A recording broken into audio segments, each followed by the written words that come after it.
Are you a high-achieving dental entrepreneur frustrated by the gap between where you are and where you want to go?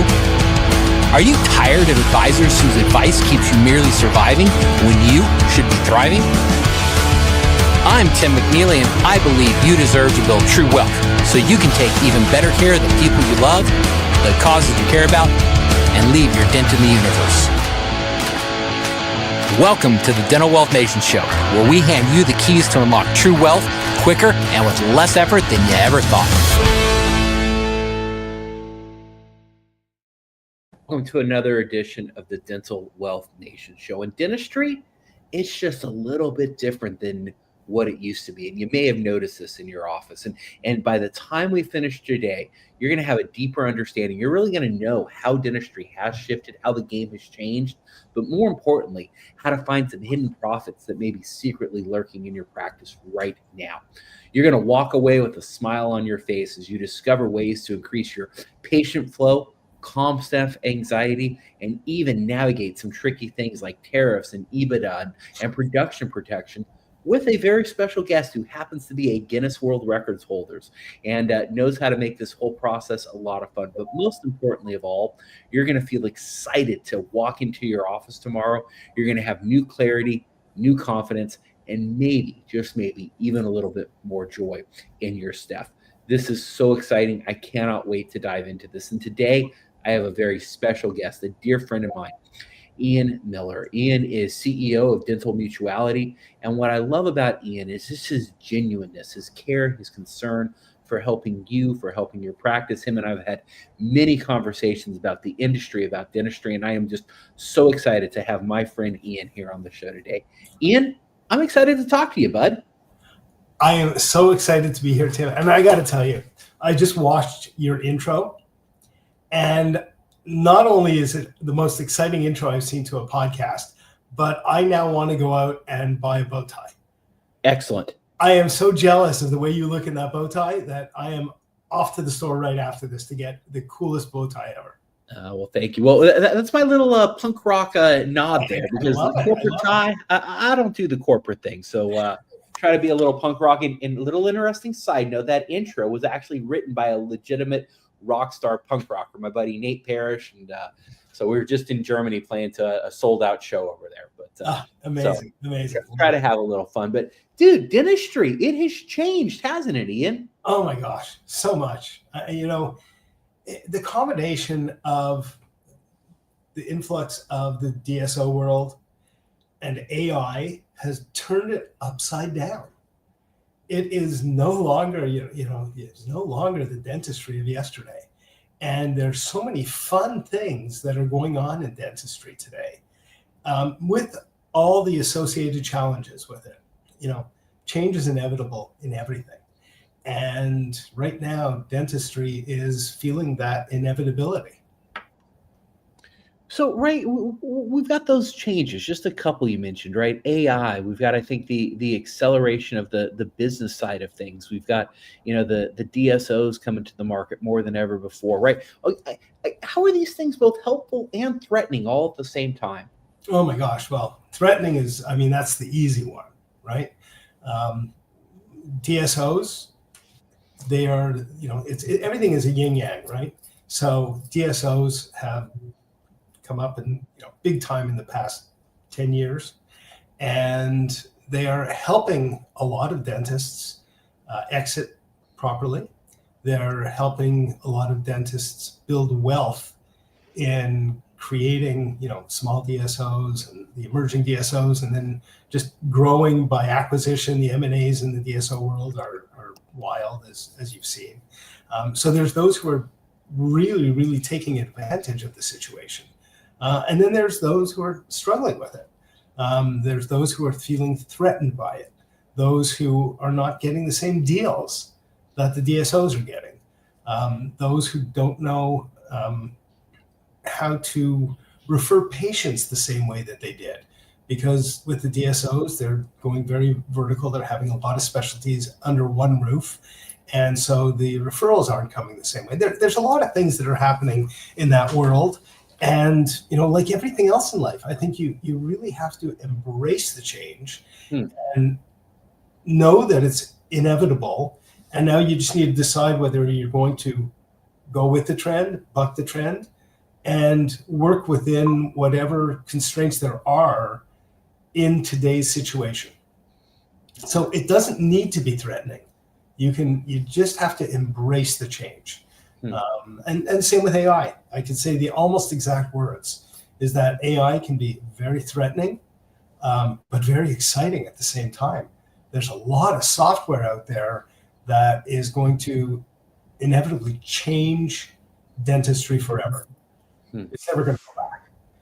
And So, right, why do you think these things do, right? Because you and I, we work with a lot of doctors out there, a lot of dentists, and we do see that fear. And so, what do you see the successful ones really do, right? How do they overcome this? Is it a mindset shift? Is it they just dive in and start doing it? Like how do we really overcome this so that we can make dentistry fun again? Because right, all these things can make it feel overwhelming, and you're just like, why do I want to continue some days? Whereas I do believe, and I know you believe this too, we can actually have a lot of fun in this industry also. Well, it is. I mean, and I've been a little bit of a techno geek for my whole life. And anytime anything new comes around, I really embrace it. I love to try things out. Sometimes you try and fail, sometimes you succeed. But I think trying new things is really important in any industry, in any business.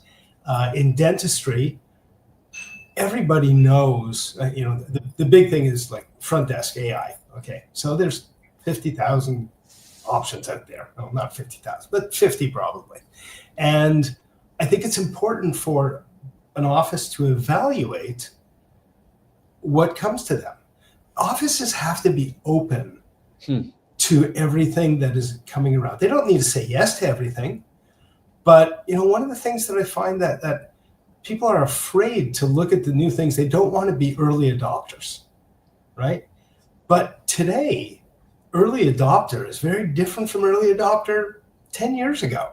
Today, early adopter means in a week, because next week it's going to change. And you're no longer going to be that early adopter. So when you're at a dental conference and you're walking around to the vendors and you see all this new stuff, right? And it's stuff because you don't understand it. So you can't really even call it what it is. It's just new stuff to you. And to me, you spend your time at these conferences looking at all the new technology and seeing how it could possibly enhance your practice, how it can improve your staff relations, how it can help your EBITDA, how it can help your patient experience. And then you have to evaluate, because let's face it, nobody can afford everything. But if you ignore it and say, no, that's not for me. I never did it that way, so I'm not going to do it. Well, you're going to be left behind. And so it's important to look at the technology, and it's important to embrace that things are going to have to change. I want to dive a little bit on that evaluation piece, because I think back to our time at DICOMA this year. We were running around the exhibit halls looking at everything, and let's just take AI for an example, right? 48 months ago, you could show up at a conference and no one knew what AI was. Okay. Now we show up, and I think I counted 12 different AI type vendors. So right, how do you even start exploring this, right? Because now adding these new things can actually feel overwhelming, just because you don't have one or two choices. You got 12 or 15 different people that you can talk to with all these technologies. So how do we even start doing this so that it doesn't overwhelm us? Well, there's a lot of, we'll call them consultants out there. There's a lot of practice consultants who specialize in AI. I know several myself, and if you're looking to get into the AI world and you're not that type of personality who wants to spend 15 minutes with every vendor and ask questions or know what questions to ask, then definitely, find a consultant that you want to work with and let them navigate that for you. It's a fairly easy thing, and most of them won't even charge you because they're going to do it. Our company, Dental Mutuality, and we don't specialize in AI. We kind of take more of a global approach to dentistry as a whole. And we look at ourselves as solutions architects that will look at whatever you have going on in the office, and we're going to find a solution, whether or not it's one of the companies that we work directly with, indirectly, one of the KOLs, one of the the brothers that we have in our mastermind, and we'll find a solution for you. We don't charge anything for that. We don't charge a consulting fee to the offices, but we will find a solution for you. Yeah. Well, right. And I think you just hit it, right? The role of a trusted partner, someone who actually is vetting all these companies, who's going around, who's connected, so that you as the doctor can really stay focused on your practice, and you can go to that trusted partner and say, hey, here's what I'm trying to solve. And then instead of you having to go around and talk to 12 different vendors, you have someone come back and say, hey, here's the 2 companies you should talk to. Exactly. Which one fits you best? And so yeah, right. Because it's become a heavy lift to just know what's out there today. And it's amazing. I've only been in dentistry now for 10 years. And I remember my very first conferences that I went to. My first one was Chicago Midwinter. And as I walked through the hall, I would say 50% at least of the booths were all clinical, right? Everything from the crests and the Colgates down to the amalgams and the composites and everything going on there, but it was all clinical.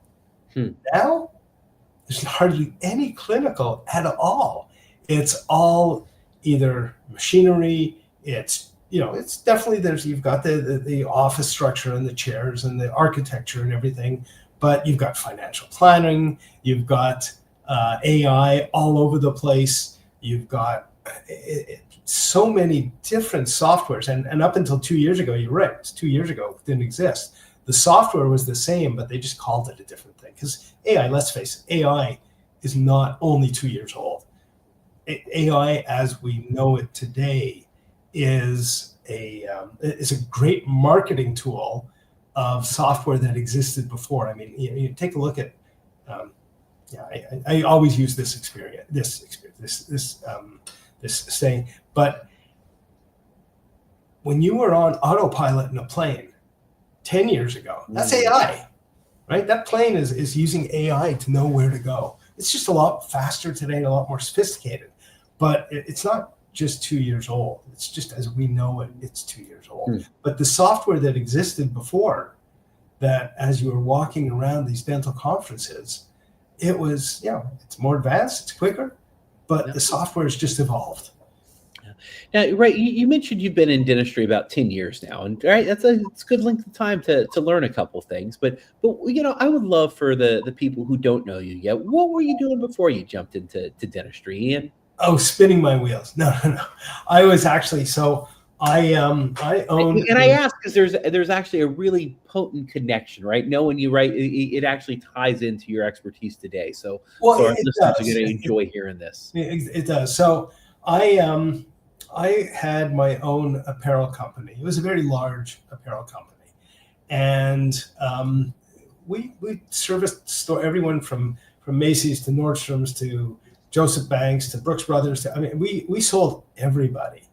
And when I saw the writing on the wall after 08, 09, and saw that the industry was changing, and interestingly enough, it actually went through a lot of what dentistry is going through today with the DSOs. So it was a lot of M&A going on, both on the supplier side, the manufacturing side, as well as the retail side.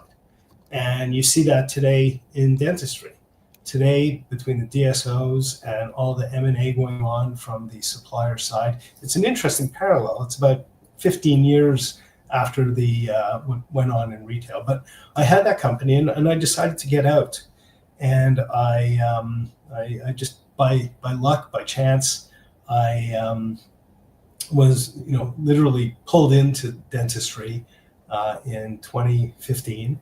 And it was by a brand new company that had just started out called Plaque HD. And they brought me in because they wanted to scale. And we actually were quite successful. And So successful that American Orthodontics decided to buy the brand in 2021. There was about a year and a half of transition, and that's when I decided to go into business for myself again, and help other companies scale and grow, just like Plaque HD.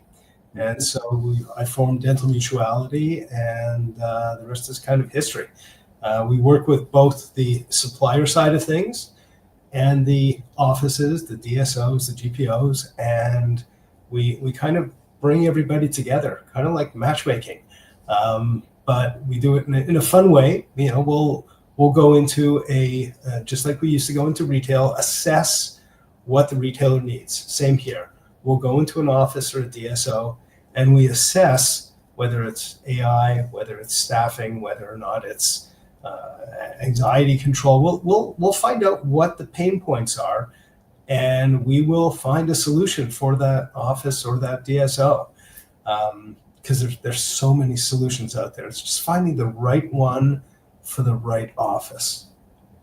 Well, right, and we're talking about making dentistry fun again. We're talking about finding some hidden profits in your practice, and I know a lot of times when I think about hey, finding the hidden profits, right? The first place that a dentist's minds may go, well, I need to sell more treatments, or I need to get more patients, or I just need to grow it by getting new patients. I need to do more marketing. But that's not necessarily the hidden profits that are there. There's other ways to find some hidden profits too, aren't there?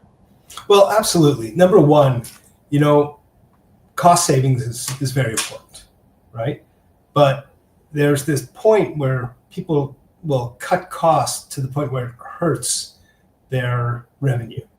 So it's very, very important to, again, assess cutting costs. But cutting costs are important because when you bring in $1 of revenue, it's not the same as cutting $1 of costs, right? Because $1 of cutting costs goes right to your bottom line. $1 of revenue, you have associated costs with that revenue. So you may get 30, 40 cents off of that. So you have to look at both of those things, right? Cutting, nobody can cut staff because let's face it, staff has been cut to the bone right now. Unintentionally, it's not something that people tried to do. But right now, I think that it's very, very important for everybody to realize that if you cannot keep your staff, you're going to be in trouble.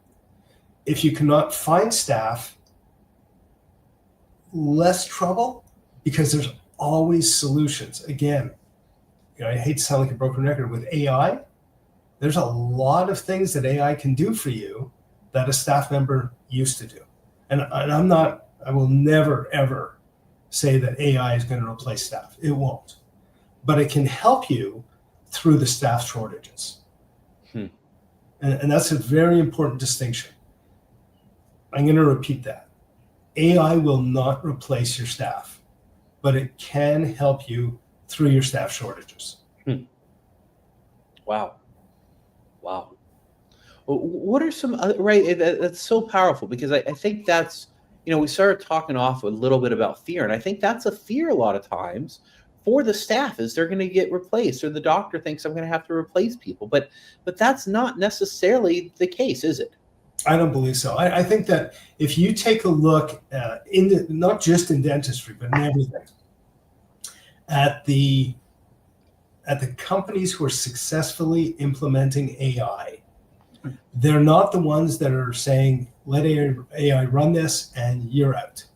They're the ones who are trying to do more volume, make more profit off of the existing infrastructure that they have.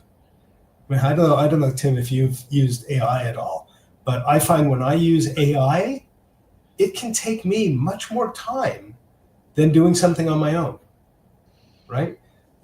Between the hallucinations, between the revisions and the AI will ask you a million questions where you're not going to ask yourself a million questions. You're just going to bang something out. And when AI is asking you all these questions, it takes time. And you need that human to answer those questions, right? So don't look at AI as something to fear in losing a job. And that's not to say that's going to happen in every industry. There's no question that just like when computers came around, back in the 80s, some people lost their jobs, right, to computers. There's no question. But it also created a heck of a lot of jobs. And it's the same thing that's going to happen with AI. There's certain jobs that are going to be replaced. There's no question. However, but it's going to create a lot of other jobs and a lot of other opportunities. So it's, I don't fear AI. Yeah. Well, right. We're talking about the hidden profits and right. So certainly cost reduction can be a way to add profit. What are some other kind of hidden profit secrets that are lurking in our practice that you might want to consider looking at? I think staff is a huge, huge thing today, right? It's not always paying your staff more money that will keep staff. But when you have happy staff, if you have a fun office environment, that is profitable. And those are hidden profits, right? So think of a hygienist who is happy, having fun doing what they're doing, and going into the patient and giving the patient a better experience in the office. And now take a look side by side to somebody who's just disgruntled, not happy, and going in there and just doing her clinical work. And which patient is likely to come back to that office, right? Yeah. Which of those staff members is likely to sterilize your instruments properly, as opposed to just doing it quickly and making mistakes? Those are some hidden areas that are very profitable for those offices who keep their staff happy. Yeah. And again, it's, some people, money is happiness, but a work environment, when you trust your staff, when you give them the responsibility, that keeps them happy. Yeah. And by keeping them happy, you keep your patients. And there is no question that it is a heck of a lot cheaper to have a patient who stays with you and you can walk them through all of the different things that they will need to have done in their oral cavity over the years than have them running around looking for different doctors every time because they don't like the way that their hygienist works with them, or they don't like the doctor's bedside manner, or they don't like the way that the office is run down, right? Keeping your patient happy, keeping your staff happy is probably one of the biggest area of hidden profits that an office can have. Wow. Amazing. Well, and even with that, right, with the staff, right, we talk about keeping your staff happy, but how can we keep our staff calm and anxiety free and really just create an amazing office environment? Anxiety is a huge issue. It always was in dentistry. It's in human nature, but ever since COVID, it has gotten worse and worse and worse. And, one of the companies, I hate to have shameless plugs in here, but one of the companies that I work with is a company called Paper Plane Therapeutics. And they are a tech company. They have a software company that had developed the most unique software using virtual reality that it's unbelievable how patients' anxiety, fear, and even pain are reduced and even eliminated. And they've created these experiences and when you have an anxious patient, that transcends to your staff. And when your staff are anxious, they don't perform well. And they're going to cost you money. But if you can keep your patients happy, calm, then your staff will be calm. Wow. It's so interesting. Right. You say that and it seems so obvious, but I don't know that I actually ever made that connection between, right, you keep your patients calm. Well, of course your staff's going to be calmer because they're not dealing with the nervous patient, the patient who's worried about treatment, right? Like I said, it seems so obvious to hear, but I think that's the first time I've actually made that connection. Well, and it's so much of human gestures are really something that go from one to another. A yawn will bring on somebody else yawning. But when you smile, the person across from you is more likely to smile. If you cross your arms, the person across from you is going to cross their arms. Yeah. And so if you're anxious in the chair, you are going to create that anxiousness in the staff that's taking care of you. Wow. So the idea is keep your patient calm and happy, and that will transcend. And unfortunately, that anxiousness doesn't stop when the patient leaves the office. So keeping the patient happy is going to keep the staff happy. I'll take it a step further. We have a lot of offices who are using paper plane therapeutics right now to calm down over lunchtime, right? So if you can calm down over lunch, so if you do have that anxiety building up during the morning, rather than taking it through to you to the afternoon, you just put on the VR, chill out for a bit, calm down, bring your heart rate down, and go completely refreshed into the afternoon's patient. Yeah. Wow. Incredible. So we're having an amazing conversation here. We're going to be right back after this break. That's a wrap on today's Dental Wealth. You're listening to the Dental Wealth Nation Show, where we give you the keys to building true wealth. Don't forget to like, subscribe, and share this with the friends you care about. Ready to level up? Grab a copy of my #1 best-selling book, Dental Wealth Nation, and unlock the secrets of building true wealth today. We do a live show, and sometimes I hit the wrong button, but that's okay, right? Just like life. Sometimes you got to course correct a little bit. Meanwhile, Tim, I'm going to see you next week. Yes. Would you please bring me a copy of the Dental Wealth Nation? I would love to do that for you. I would love to read that. Excellent. So, we're geeking out about new technology, about how dentistry has changed. We're talking about, how you can find hidden profits in your practice, how you can, calm down your patients and calm down your staff and create a better work environment. And so, Ian, what are some other things that you really see add a lot of value to practices today? Because everyone's so focused on growing EBITDA. They're focused on planning an exit. They're planning for preparing for the future. What are some things that we can do right now, tomorrow morning, when we walk into our office to really start thinking about, making our practice even better and making dentistry fun again? Well, again, it goes back to staff, right? Find ways, get them involved with changes in the office. Get them involved in whether it's, if you need a new coat of paint, don't decide on the coat of paint. Ask your staff, what color do you think? Believe it or not, there are common colors that you can use in the office, again, to help reduce that anxiety.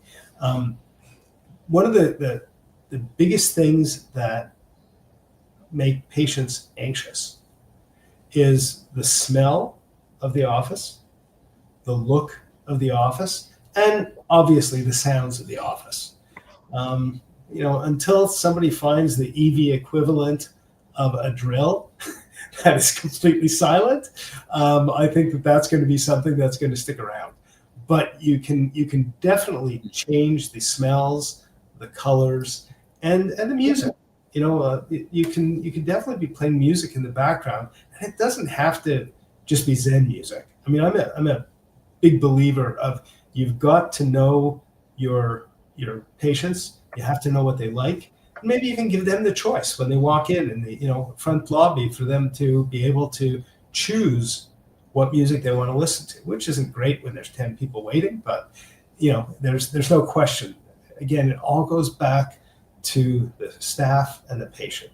Both of them have to have that great experience in order for the office to be more and more profitable. Well, right, and oftentimes a more profitable office is certainly a more fun office too, isn't it? Well, if you have the money, you can do all the kinds of things that are going to be fun, right? You could, again, I believe in, first of all, I strongly believe in offices that serve their local communities. So being able to have, come over for lemonade and popcorn one day, go to the local park and be part of the community, whatever that is going on. If there's a baseball tournament, to go out there and just have fun with all the kids in the tournament, give away some popcorn and lemonade and whatever you're going to do. that's going to create that community atmosphere that is going to just help that number one, you're going to gain new patients. There's no question. Number two, you and your staff are going to have a lot of fun doing it. There's nothing more enjoyable than knowing a dentist intimately from the point of view of community. So if you're a dentist and you are in the community and not just seeing your patients when you need to, fill or extract a tooth, that's really going to mean a lot when they do have to come. Again, it brings down their anxiety if they know who you are. Yeah. And that's really important. But it's fun. It's a fun way to do things. So speaking of fun, there's a fun little fact about you that not a lot of people hold. We have a celebrity on the show today, a Guinness World Record holder.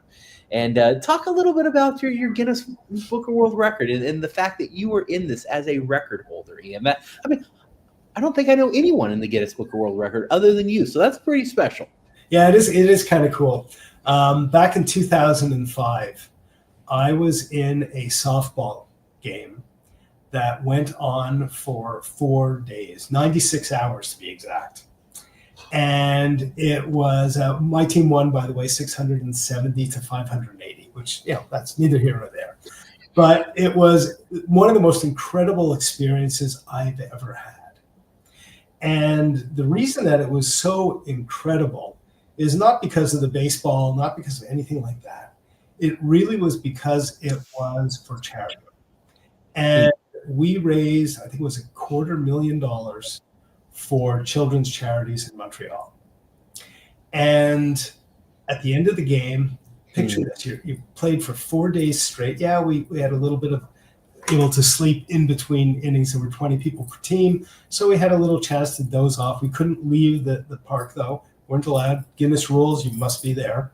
And you must play a certain number of innings. And so it was all evenly divided.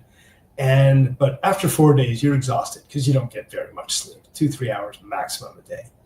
And so all of a sudden, at the end of the 4 days, it was 3 o'clock. It was Sunday afternoon, July 4th, and up rolls 2, maybe 3 busloads of kids.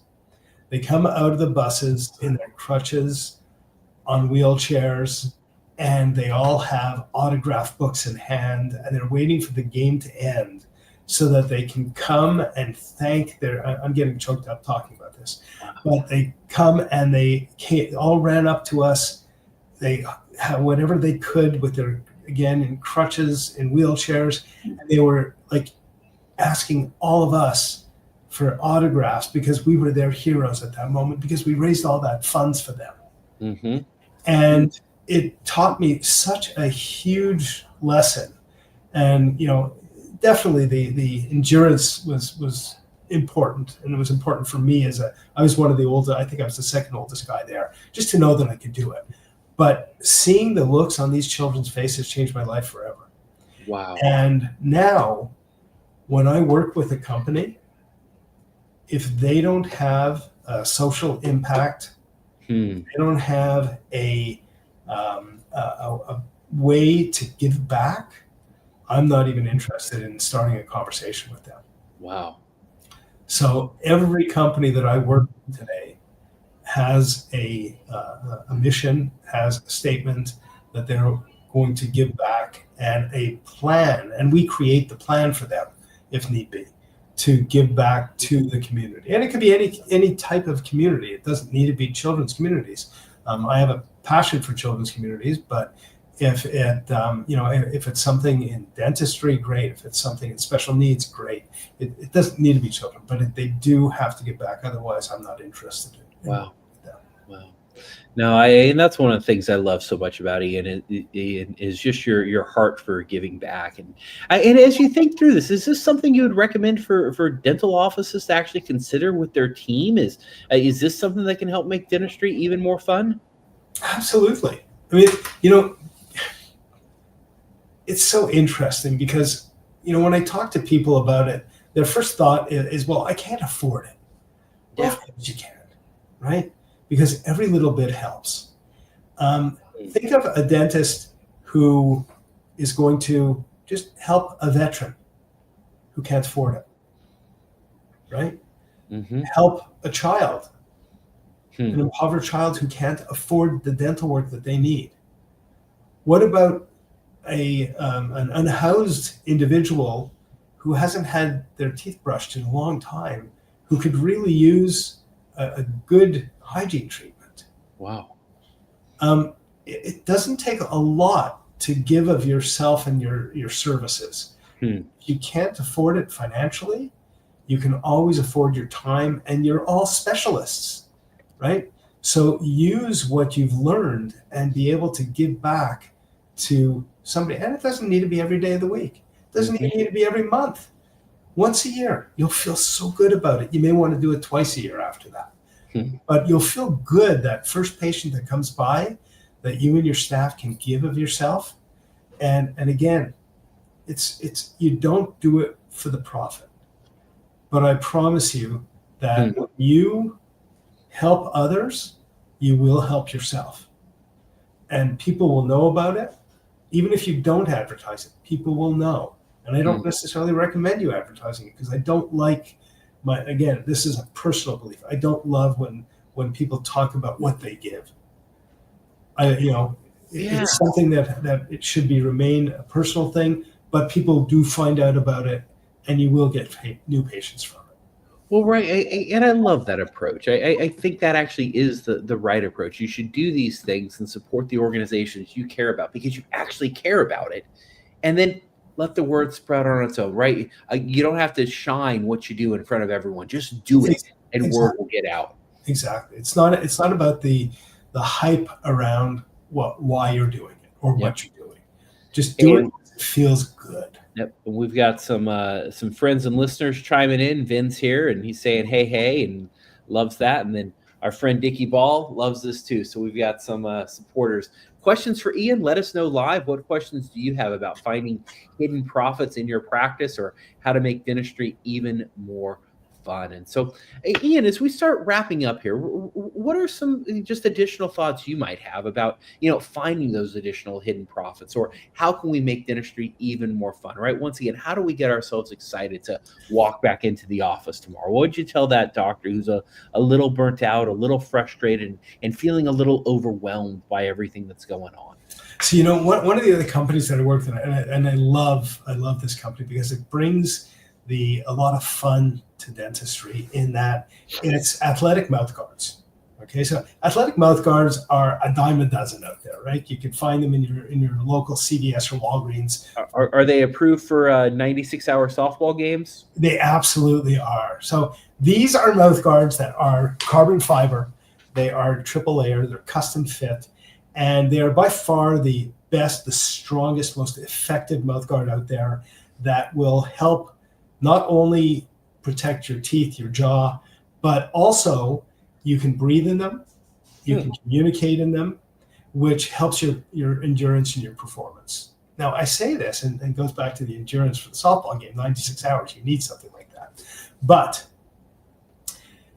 having athletes come and get fitted for these mouth guards is a hell of a lot of fun, because all these athletes come, whether they're a high school athlete or a professional athlete, a college athlete, whether they're wrestling or they're hockey or they're baseball or they're football, this guard is for everybody. And when you get a team, a gym, a club all of them coming to your office to get scanned, that's a fun experience, because you're talking about sports, you're talking about what they just did, what they accomplished, and it's a really fun way. But can you imagine having all of these new patients coming to the office just because of a mouth guard? Well, that's what we do.